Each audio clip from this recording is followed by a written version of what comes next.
नमस्कार, मैं हूं डॉक्टर कीर्ति सिसोदिया। हमारी खास पेशकश सवाल आपका है, मैं आप सभी का स्वागत है। सीबीएसई ने एक बार फिर बच्चों को परखने के लिए 8 साल पुराना फॉर्मूला अपना लिया है। यानी परीक्षा में पहले जहां सिर्फ ग्रेड्स मिलते थे, अब मार्क्स भी मिलेंगे। क्लास 6वीं से लेकर 9वीं के लिए असेसमेंट, एग्जाम और रिपोर्ट कार्ड का पैटर्न एक जैसा कर दिया है। लेकिन इससे सवाल उठ रहे हैं कि सीबीएसई ने जिस सीसीई पैटर्न को 8 साल चलाया, उसे अचानक क्यों खत्म कर दिया गया। नए नियम में ग्रेडिंग सिस्टम का कोई महत्व नहीं रह जाएगा। सीबीएसई ने क्या कुछ बदलाव किए हैं, जानेंगे हमारे एक्सपर्ट से, समझेंगे नए नियमों की बारीकियों को। लेकिन पहले देखते हैं रिपोर्ट।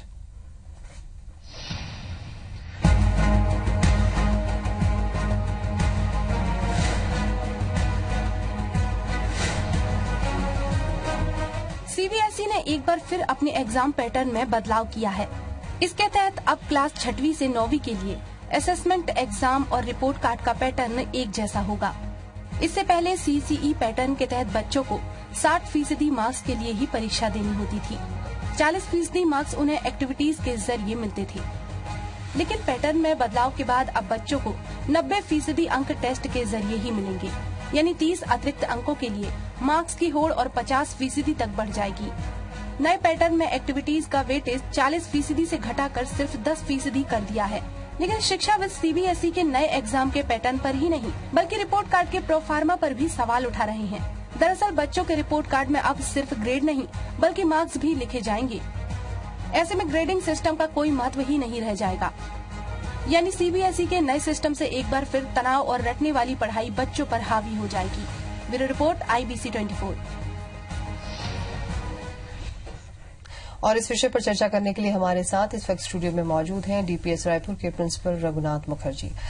मुखर्जी साहब, आपका बहुत बहुत स्वागत है हमारे कार्यक्रम में। नमस्कार। जैसे कि हमने रिपोर्ट में भी देखा और अभी जो एक नया पैटर्न इंट्रोड्यूस कर रहा है सीबीएसई, तो हमारे दर्शकों को आप बताइए कि इतना बहुत इस बारे में बातचीत हो रही है कि ये पैटर्न अच्छा नहीं है, वापस से बच्चे एक रिवर्स गियर बच्चों के लिए लगा दिया गया है। लेकिन यकीन माने तो अगर कुछ चीज इसमें बुराई है तो कुछ अच्छा भी होगा। तो किस तरह से आप देखते हैं इस पूरे बहुत अच्छा एक विषय आपने लिया है डिस्कशन के लिए, हमारे देखने वालों के लिए बहुत लाभकारी होगा ये जी। सबसे पहले देखें कि कारण क्या है कि नया पैटर्न को फिर लोग ने अप्लाई किया है। उसका रीजन ये है कि जो विद्यार्थी विद्यालय के आखिरी इम्तिहान में जो शरीक होते हैं, वो कक्षा 12वीं का इम्तिहान होता है। जी जी। कक्षा 11वीं में जब आते हैं और कक्षा 12वीं, ये दोनों क्लासों की जब उन लोग इम्तिहान लिखते हैं, तो उसमें क्या होता है कि साल भर पढ़ाई होती है और साल के अंत में पूरे क्वांटम ऑफ सिलेबस के ऊपर उनका इम्तिहान होता है।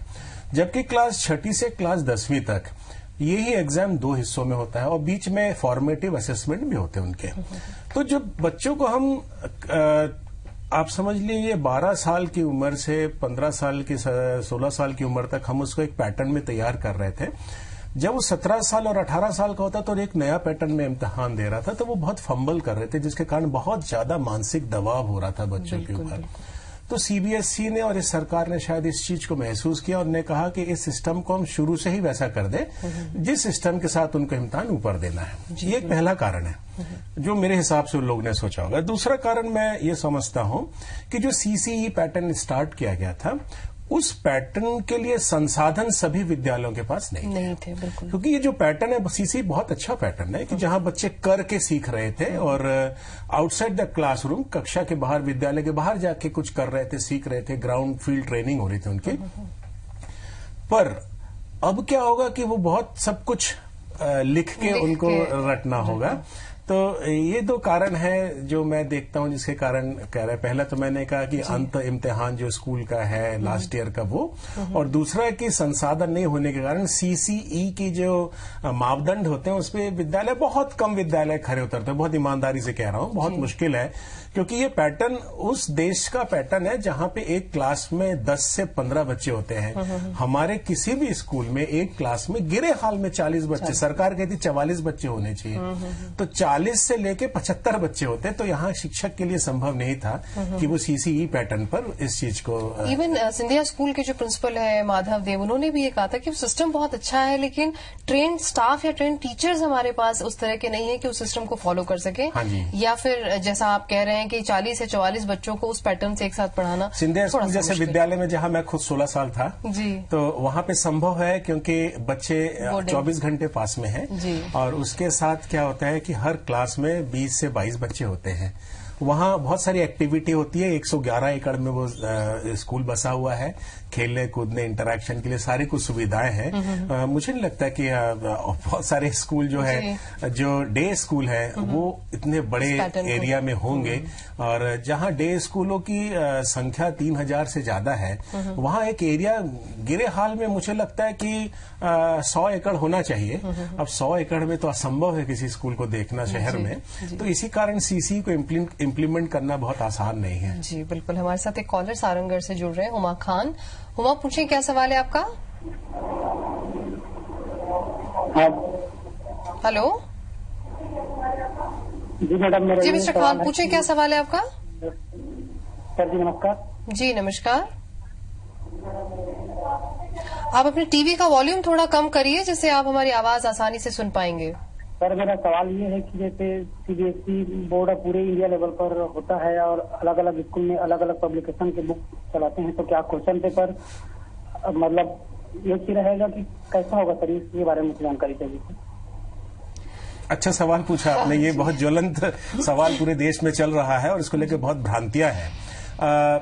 जो अलग अलग पब्लिकेशन किताबें पब्लिश करती है, उन सभी पब्लिकेशन का जो विषय वस्तु होता है पाठ्यक्रम का, वो एक समान होता है।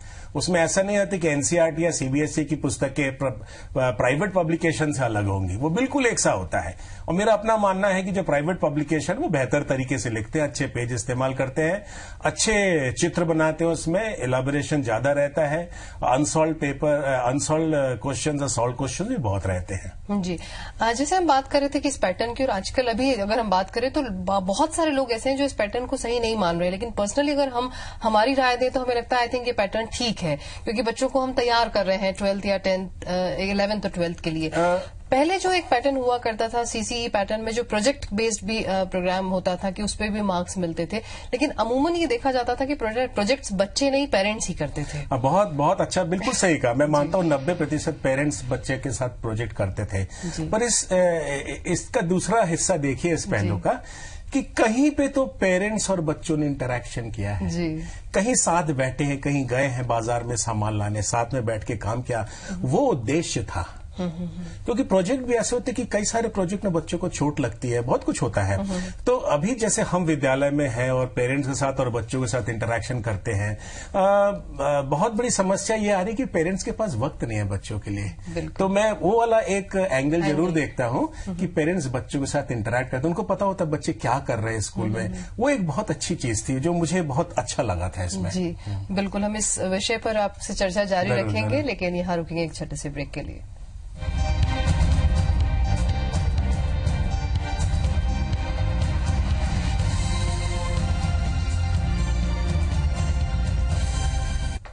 एक बार फिर से स्वागत है आपका हमारे कार्यक्रम सवाल आपका है में, और हमारे साथ स्टूडियो में इस वक्त मौजूद हैं डीपीएस रायपुर के प्रिंसिपल रघुनाथ मुखर्जी। मुखर्जी साहब, ब्रेक में जाने से पहले हम लोग बात कर रहे थे, प्रोजेक्ट की बात कर रहे थे, बट ऑल्दो सब लोग कह रहे हैं कि वो सिस्टम बहुत अच्छा था, बच्चों पे प्रेशर नहीं आता था, रटने का एक पैटर्न नहीं होता था, बट आपको नहीं लगता कि कुछ बच्चे और पेरेंट्स भी उस पैटर्न के भी ट्यून इसलिए हो गए थे कि 40% अगर असेसमेंट आपके अलग बिहेवियर या आपके प्रोजेक्ट के बेस पर है, तो पढ़ाई की तरफ थोड़ा सा एक इंक्लिनेशन कम हो गया था, कि क्योंकि मार्क्स का सिस्टम और मार्क्स का जो एक सिनेरियो है वो हमारी सोसाइटी में विद्यमान है, तो मार्क्स कैसे भी आए आ जाए।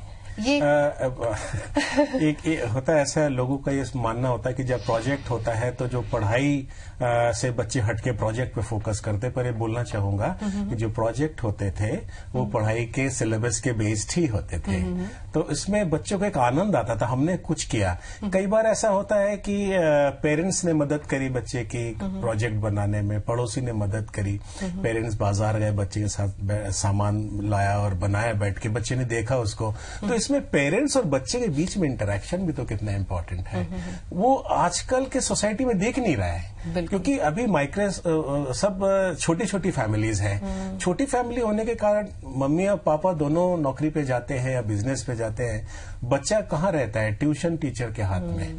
तो कम से कम पेरेंट्स अपने बच्चे के साथ बैठ के प्रोजेक्ट करते हैं तो एक अलग ही बात होती है, ये वो रुक जाएगा, विच इज वेरी हर्टिंग। जो सीखना होता है वो आनंद से भरा होना चाहिए, जब तक बच्चा करेगा नहीं तो आनंद कहाँ लेगा। तो मेरे हिसाब से ये चीजें मिस होंगी अब। जी, हमारे साथ एक कॉलर डोंगरगढ़ से जुड़ रहे हैं, एमके तेंदुलकर जी। पूछिए तेंदुलकर जी, क्या सवाल है आपका? सर नमस्कार। जी नमस्कार जी। मेरा एक प्रश्न था कि ये जो सीबीएसई वाला नया पैटर्न लागू हुआ है, इसमें एसएसटी का कोर्स काफी है, तो इसमें कुछ कम होने की संभावना बन रही है? जी, सवाल पूरा हो गया आपका? जी हाँ। हाँ सर। हाँ। नहीं, ऐसा है कि जो डिफरेंट सब्जेक्ट है उस सबके कोर्स के जो क्वांटिटी है वो अलग अलग है, तो उसमें संभावना होगी नहीं कि उसकी जो क्वांटिटी है सिलेबस का कम कर दिया जाए या किसी का ज्यादा कर दिया जाए, पर उसमें घबराने की बात नहीं। मैं आपको बता रहा हूं, मैं भी एक विद्यालय में शिक्षक हूं और हमने किस तरीके से तैयारी प्लान कर ली आपको बताता हूं। वो आपके बच्चे को भी उसका उस तरीके की तैयारी का मदद मिल जाएगी आपके स्कूल में। जब एक इम्तिहान होता है तब क्या होता है कि चांस ऑफ सक्सेस और फेल्यूर इक्वल हो जाते हैं। तब क्या होता है कि कोई अपनी तैयारी में कमी नहीं रखता है। इसलिए जिस एवज पे आज हम क्लास 12 का प्री बोर्ड करते हैं, सभी विद्यालय उसी एवज पे अपने बच्चों का प्री बोर्ड के तरीके से इम्तिहान करेंगे। सिलेबस को थोड़ा पहले खत्म किया जाएगा और बच्चों को प्री बोर्ड करा के कई क्वेश्चन पेपर हल कराए जाएंगे, जिससे बच्चों को मदद मिलेगी। पर निश्चित रूप से कहूंगा कि रोट लर्निंग भी ज्यादा होगी। जी बिल्कुल। अगर हम जैसे इन्होंने तेंदुलकर जी ने भी एक क्वेश्चन किया और एक आम लोगों के जहन में भी एक क्वेश्चन होता है कि बार बार अगर हम ये पैटर्न जरूर चेंज करते हैं लेकिन कंटेंट की हम लोग बात नहीं करते कई बार, या कंटेंट के बारे में नहीं सोचा जाता है कि इतना इलॉबरेट कोर्स, इतना इलॉबरेट हर सब्जेक्ट की अगर हम बात करें, बाहर की अगर कंट्रीज में या बात करें या वहां का कंटेंट या पैटर्न की बात करें तो बहुत लिमिटेड सब्जेक्ट्स पढ़ाए जाते हैं, लिमिटेड उसमें। तो क्या ये अच्छा नहीं होगा कि कंटेंट अगर शुरू से ही कम और फोकस्ड अगर रहे तो प्रेशर भी कम होगा और नॉलेज भी ज्यादा आएगा? बहुत अच्छी बात है, ये कंटेंट तो जरूर चेंज करना चाहिए और रिलेवेंट कंटेंट लाना चाहिए। आज रिलेवेंट क्या है हमारे सोसाइटी में? आज भारत किसी क्षेत्र में अगर सबसे ज्यादा सफल है तो वो स्पेस टेक्नोलॉजी में है। जी बिल्कुल।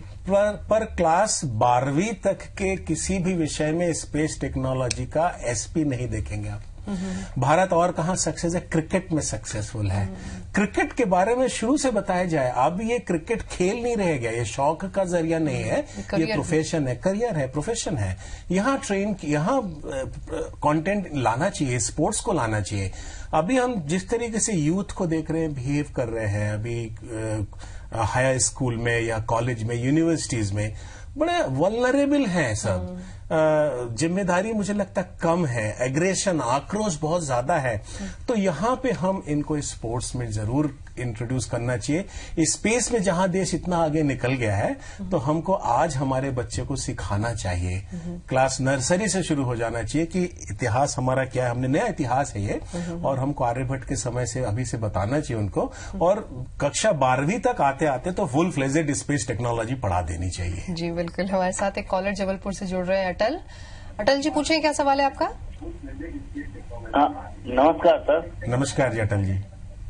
सर मेरा ये निवेदन था कि मेरा प्रश्न ये था कि आपके विचार जो हैं कि स्कूल में विद्यार्थी जब बाहर निकले स्कूल से तो उसके पास कुछ योग्यताएं ऐसी हो कि वो बाहर कुछ निर्माण कर सके या कुछ अपना उपयोग ऐसा कर सके जिससे जीवन यापन चल सके।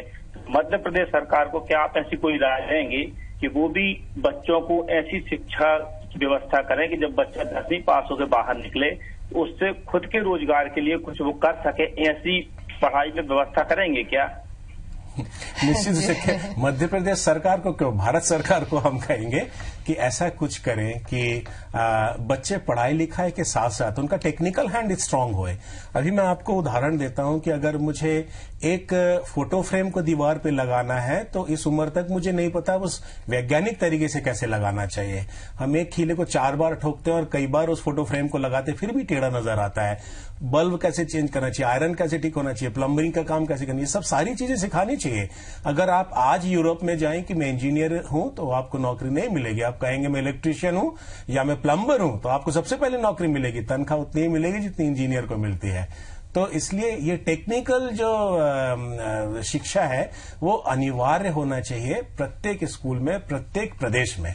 जी बिल्कुल। हमारे साथ चांपा से कॉलर जुड़ रहे हैं, भास्कर शर्मा। भास्कर, पूछें क्या सवाल है आपका? जी नमस्कार। नमस्कार जी। नमस्कार सर, मेरा एक मानना है कि हमारा जो एजुकेशन सिस्टम है उसका मुख्य उद्देश्य बच्चों को स्कॉलर बनाना, अच्छी शिक्षा देना। क्योंकि हमारे बहुत सारी शिक्षा पद्धतियां हैं, स्टेट बोर्ड है, ओपन बोर्ड है, सीबीएसई, आईसीएसई है। मैं ये कहना चाहूंगा कि क्योंकि पहले जो प्रोजेक्ट बेस्ड सीबीएसई ने प्लान लॉन्च किया था बहुत अच्छा था, किसी कारण से स्कूल उस प्रोजेक्ट को कंप्लीट नहीं कर पाते थे। क्या है, हमारे एप्लीकेशन देने में हर स्कूलों को, जैसे अपन देखते हैं कि एक हमारे क्षेत्र में कई हजार सीबीएसई के स्कूल खुल गए, फैसिलिटी नहीं है, बच्चे बेचारे पढ़ रहे हैं। तो निश्चित है सीबीएसई ने सोचा कि अब उसको बंद किया जाए और ये exam pattern number based plan launch कर दे। ठीक है, बहुत अच्छा कार्यक्रम है, इसमें कोई बुराई नहीं है, क्योंकि मैं शिक्षा जुड़ा हुआ, मैं वाइस प्रिंसिपल हूँ गवर्नमेंट स्कूल में। लेकिन मेरा एक मानना है कि शिक्षा की पद्धति पूरे भारत में एक होनी चाहिए ताकि बच्चे के ऊपर ऐसा कॉम्प्लेक्स ना हो। एक बच्चा सीबीएसई वाला सोचता है कि मैं सुपीरियर हूँ, आईसीएसई वाला बोलता है मुझसे सुपीरियर हूँ, स्टेट बोर्ड वाला बोलता है मैं इंफीरियर हूँ सबसे। तो निश्चित है बच्चों के बीच में कॉम्प्लेक्स आता है। और मान लो कोई स्टेट बोर्ड वाला बेचारा सीबीएसई में पढ़ना चाहता है तो बेचारा जा नहीं पाता आगे। तो ये एक निश्चित है कि यूनिफाइड, मेरे हिसाब से मैं आप जैसे शिक्षाविद से निवेदन करूंगा कि आप निश्चित केंद्र सरकार को लिखिए कि एक ऐसा सिस्टम लागू करें पूरे देश में कि बच्चों को एक अच्छी शिक्षा मिले। आज स्वतंत्रता के बाद हमारा देश एग्जाम सिस्टम नहीं बना पाया, इट इज वेरी अनफॉर्चुनेट मेरे हिसाब से। बिल्कुल भास्कर जी, इनका कहना है कि बोर्ड आई थिंक यूनिफाइड कर देना चाहिए सारे देश में। आपने अच्छा फीलिंग है ये, पर भास्कर जी मैं कहूंगा कि एक इंडिपेंडेंट कंट्री में, स्वतंत्र देश में ये स्वतंत्रता होनी चाहिए कि बहुत प्रकार के बोर्ड हो। क्योंकि मैं अगर समझता हूं कि मेरा बालक आईसीएसई में बहुत अच्छा कर रहा है तो कर सकता है तो मैं आईसीएसई में जाऊंगा। और मैं अगर ऐसे जगह में रहता हूं जहां पर प्रदेश का बोर्ड है और वहां प्रदेश का बोर्ड अच्छा कर रहा है तो मैं वहां डाल सकूं। तो ये एक चॉइस मिल जाता है पेरेंट्स को। और मैं आपसे बात कहना चाहूंगा कि ऐसा कहीं पर भी फीलिंग नहीं आनी चाहिए पेरेंट्स या बच्चों को कि मैं फला बोर्ड का हूं इसलिए बेहतर हूं या मैं बदतर हूं। मैं खुद एक स्टेट बोर्ड से पास किया हूं और मेरा अपना मानना है कि ज्ञान अर्जन करना आवश्यक है, वो किसी भी बोर्ड में हम करें, सफलता कदम चूमेगी जरूर। जी बिल्कुल। हमारे साथ जबलपुर से कॉलर जुड़ रहे हैं, उमेश। उमेश, पूछें क्या सवाल है आपका? हाँ जी, मेरा सवाल ये है कि अभी जो एजुकेशन में जो बदलाव आ रहे हैं, बच्चे क्या होता है बहुत तेजी से सिर्फ इस बात पे होते हैं कि हमारा एजुकेशन, हमें नौकरी मिल जाए, तो ज्यादातर लोग बी साइड जाते हैं, ऐसा जाते हैं। तो क्या ऐसा नहीं हो सकता कि जो प्रैक्टिकल पढ़ाई पहले हुआ करती थी तो वो पढ़ाई पहले जैसे होनी चाहिए, उसमें संस्कृति भी हो, दूसरी चीजें भी हो, ताकि बच्चों का हर तरह से विकास हो पाए। ये मेरा सोचना है। रघुनाथ जी से मेरा ये सवाल है, तो प्लीज इस पर थोड़ा सा बताएं। सर बहुत बहुत अच्छा सवाल है ये कि बच्चे का जो विकास है वो पूर्ण रूप से विकास होना चाहिए। उसमें शारीरिक विकास और उसका मानसिक विकास और उसका आध्यात्मिक जो कहते हैं वो विकास, इमोशनल डेवलपमेंट भी होना चाहिए बच्चे के लिए।